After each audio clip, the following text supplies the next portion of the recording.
Thomas the Tank Engine was feeling bright and cheerful. It was a splendid day. "Good morning," he whistled to some cows, but the cows didn't reply. "Never mind," said Thomas, "they're busy with their breakfast." Next, he saw Bertie. "Hello, Bertie. Care for a race today?" But all Bertie could say was, "Ouch! That's another hole in the road." "I'm sorry, Bertie," smiled Thomas. Thomas was still in good spirits when Bertie arrived at the next station.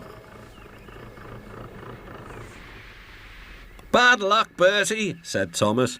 "Now, if you were a steam engine, you would run on a pair of reliable rails." "Huh," replied Bertie. "The railway was supposed to deliver tar to mend the road 2 weeks ago. You can't trust a thing that runs on rails." "I run on rails. You can trust me, Bertie. I'll see if I can find out what's happened." Thomas left Bertie and made his way along the branch line towards the big station by the sea. James was snorting about in the yard. "It's too bad. Percy goes to work at the harbour and I do his job, here, there and everywhere." "Take that!" "Oh!" groaned the trucks. "Just you wait, we'll show you." Gordon laughed. "I'll tell you what, James, if you pretended to be ill everywhere, you couldn't shunt trucks here or go to the quarry there, could you?" "What a good idea," agreed James. "Look, here comes Thomas. I'll start pretending now."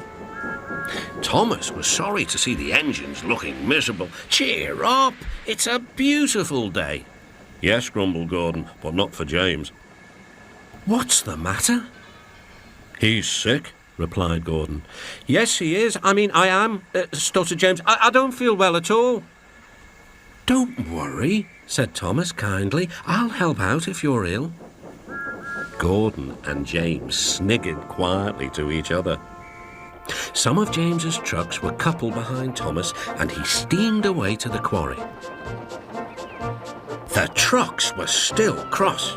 "We couldn't pay James back for bumping us, so we'll play tricks on Thomas instead. One engine is as good as another." But Thomas didn't hear them. He collected all the stone from the quarry and then set off back to the junction.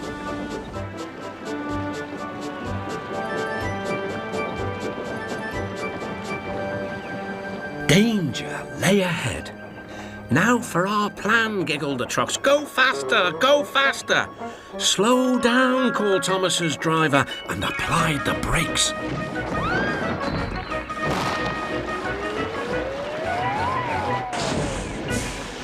Poor Thomas stood dazed and surprised in a muddy pond as a toad eyed him suspiciously. "Bust my buffers," muttered Thomas. The day started so well, too. Duck pulled away the trucks, and Edward helped Thomas back to the junction. Suddenly, Thomas remembered about the missing tar. He told Edward all about it. "That's strange," said Edward.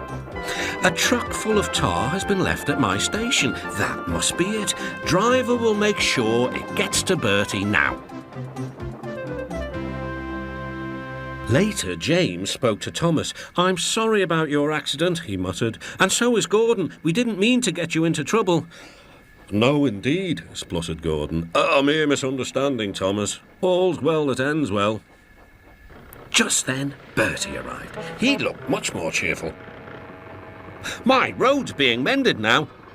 "Oh, I am glad," replied Thomas. "Thanks for all you did. Now I know I can trust an engine, especially if his name is Thomas." Gordon and James puffed silently away to the shed. But Thomas still had company. "Well, well," he sighed, "what a day for surprises." The toad, who was looking forward to a ride home, noisily agreed.